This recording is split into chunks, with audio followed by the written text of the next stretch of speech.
La nit més montblanquina omplia fins la matinada carrers i places de la capital de la Conca, amb el desè Veu les Bèsties, una sortida nocturna de tot el seguici popular de Montblanc, amb enguany la Mulassa de Valls convidada.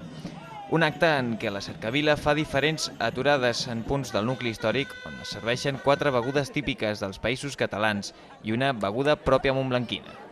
Sí, els grallers de Montblanc vam començar aquest acte per apropar una mica el seguici popular de Montblanc a la gent jove. Ha anat creixent al llarg de 10 anys i aquest any hem exhaurit els tiquets, cosa que no ens pensàvem, no havia passat mai, i així que sí que de cara a l'any que ve suposo que ampliarem més la gent que pot participar en aquest acte. Ja de dia, la Festa Major ha viscut aquest matí els seus actes més tradicionals, com l'Eucaristia solemne al Santuari de la Serra, que l'any passat era un dels epicentres de les festes extraordinàries.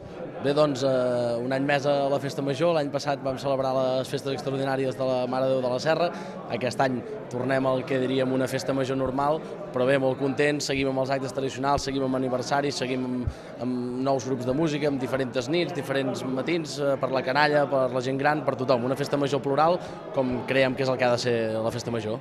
Després de la cerimònia religiosa, gegants, nanos, bastoners, mulasses, dracs, àligues i la cucafera, a més dels torraires de Montblanc, han fet l'habitual ballada del seguici fins la plaça Major, imatge que es repetirà aquest cap de setmana en una festa major on la cultura popular manté un especial protagonisme.